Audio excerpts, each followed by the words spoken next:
Good morning student. आज मैं आपको कक्षा 12 बायोलॉजी का अध्याय 2 पुष्पी पौधों में लैंगिक जनन sexual reproduction in flowering plant पढ़ाने जा रही हूँ। पिछले अध्याय में हम लोगों ने लैंगिक जनन के बारे में जाना कि लैंगिक जनन में दो लिंगों की आवश्यकता होती है, एक नर और दूसरा मादा। फिर नर युग्मक और मादा युग्मक के मिलने से युग्मनज का निर्माण होता है। उसके पश्चात युग्मनज में विकास के बाद भ्रूण का निर्माण होता है। तो हम लोग एक पुष्पी पौधे में लैंगिक जनन को पढ़ने से पहले पुष्पी एक आवृतबीजी पौधे का जीवन इतिहास समझते हैं कि आवृतबीजी पौधे वे पुष्पी पौधे हैं जिनमें बीज फलों के अंदर बंद रहते हैं। आवृतबीजी पौधे हम लोग कक्षा 11 में पढ़ चुके हैं। वे पुष्पी पौधे होते हैं जिनमें बीज फलों के अंदर बंद रहते हैं। बीज फलों के अंदर बंद रहने के कारण ही हम उन्हें आवृतबीजी पौधे कहते हैं। ठीक है। इन पौधों के जीवन इतिहास में एक अत्यंत विकसित बीजाणु उद्भिद स्पोरोफाइट अवस्था तथा एक बहुत कम विकसित युग्मकोद्भिद गैमेटोफाइट अवस्था मिलती है। ठीक, यानी दो अवस्था मिलती हैं, एक बीजाणु उद्भिद अवस्था और दूसरी युग्मकोद्भिद अवस्था।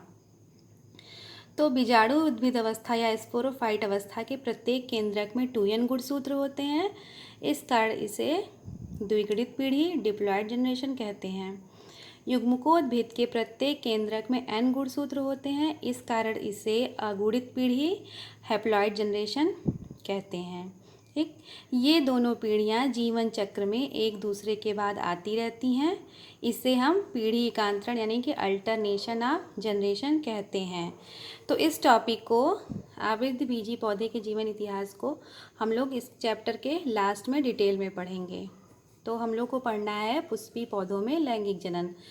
तो हमें पता है कि किसी भी पौधे का जो लैंगिक अंग होता है वो फूल होता है। तो इसलिए अब हम लोग फूल की संरचना को जानेंगे। तो यहाँ है प्रारूपी पुष्प की संरचना। तो आवृतबीजी पौधे के बीजाणु उद्भिद स्पोरोफाइट में मूल, स्तंभ तथा पत्तियाँ होती हैं। प्रजनन के लिए तने पर पुष्प उत्पन्न होते हैं। पुष्प वास्तव में रूपांतरित प्ररोह मॉडिफाइड शूट हैं जिनका कार्य प्रजनन होता है। तो एक पूर्ण पुष्प में मुख्य रूप से निम्नलिखित 4 चक्र पाए जाते हैं। एक फूल में 4 चक्र पाए जाते हैं। पहला चक्र होता है बाह्यदल पुंज जिसको हम कैलिक्स कहते हैं। दूसरा होता है दल पुंज जिसको करोला कहते हैं। तीसरा होता है पुमंग जिसको हम एंड्रोशियम कहते हैं।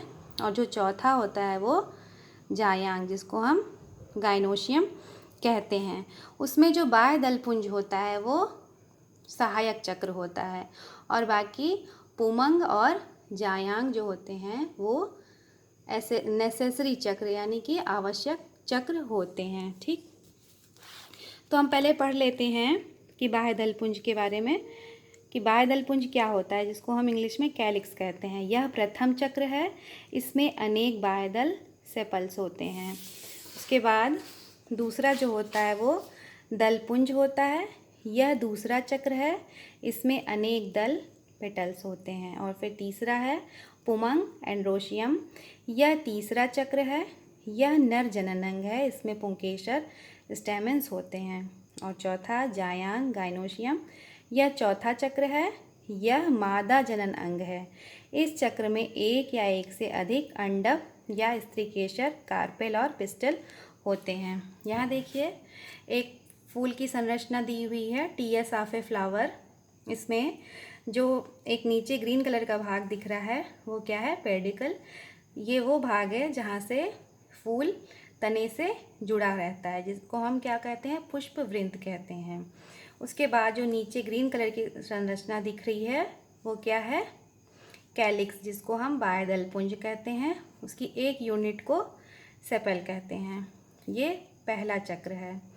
फिर दूसरा चक्र क्या होता है, दल पुंज जिसको हम करोला कहते हैं।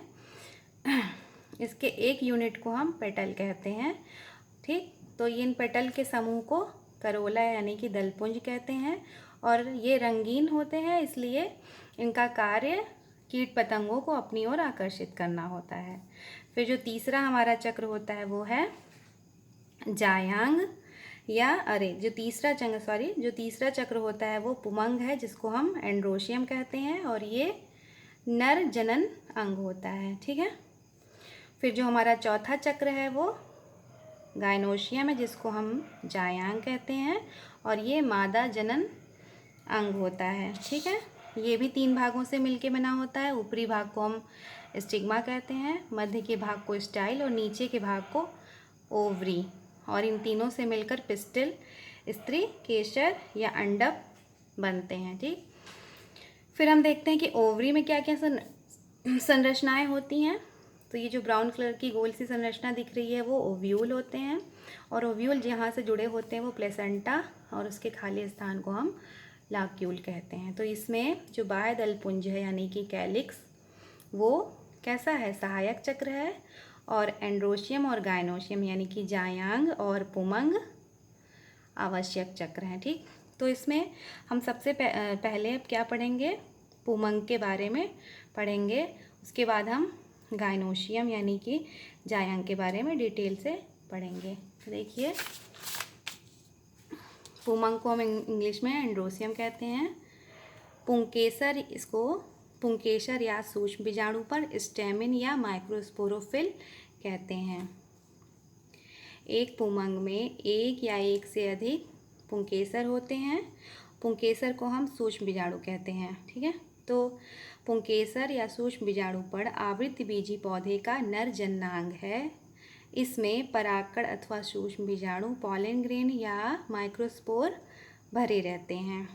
साधारणतः प्रत्येक पुंकेसर में एक बीजाणु युक्त भाग परागकोश तथा एक लंबा पतला वृंततंतु फिलामेंट होता है।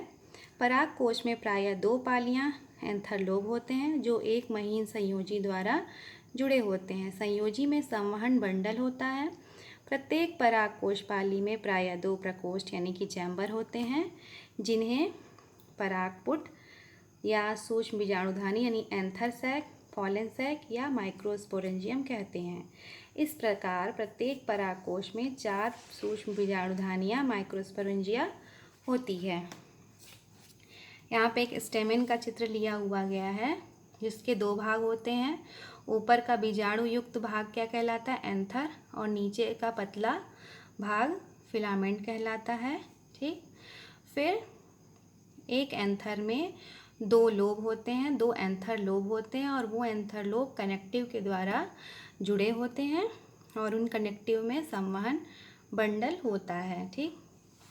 तो कह रहा है कि प्रत्येक एंथर लोब में 2 प्रकोष्ठ होते हैं। तो यहाँ आपको दिख रहा है एंथर की संरचना, तो इसमें 2 एंथर लोब दिख रहे हैं। फिर कह रहा है कि प्रत्येक एंथर लोब में 2 चैम्बर होते हैं। ठीक।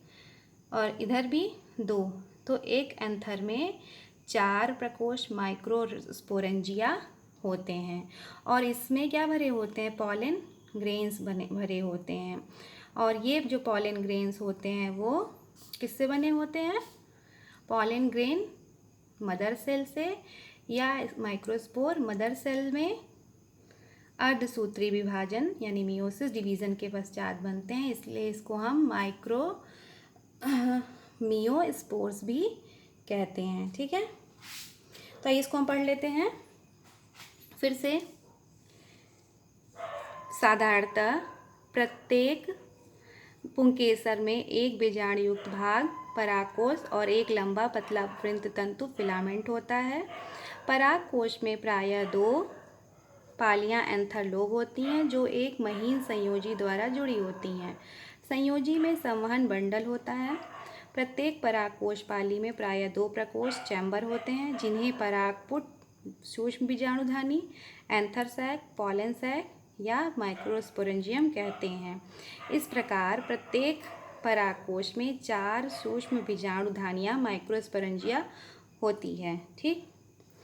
फिर सूक्ष्म बीजाणुधानी के अंदर परागकण या सूक्ष्म बीजाणु, पॉलन ग्रेन या माइक्रोस्पोर भरे रहते हैं, क्योंकि परागकणों का निर्माण परागकण मात्र कोशिकाओं या सूक्ष्म बीजाणु मात्र कोशिकाएं, इसको हम pollen mother cell oblique microspore mother cell कह सकते हैं, में अर्धसूत्री विभाजन के फलस्वरूप होता है। अतः ये अगुणित होते हैं। ये क्या होते हैं? अगुणित हैप्लॉइड होते हैं। इनमें गुणसूत्रों की संख्या आधी, इसका मतलब कि n होती है, और इन्हें माइक्रोमियोस्पोर भी कहते हैं। फिर परागकोश के परिपक्व होने पर प्रत्येक पाली में स्थित 2 सूक्ष्म बीजाणुधानियों के मध्य बंध ऊतक नष्ट हो जाते हैं, जिससे परागकोश की प्रत्येक पाली में केवल एक प्रकोष्ठ बन जाता है। इस प्रकार विस्फोटन के समय परागकोश में केवल 2 प्रकोष्ठ होते हैं। यहाँ पे जैसे कि दिख रहा है कि जब इनका एंथर परागकोश का जब परिपक्वन होता है तो जो 4 माइक्रोस्पोरेंजिया होती हैं उनके बीच की कनेक्टिव नष्ट हो जाती है।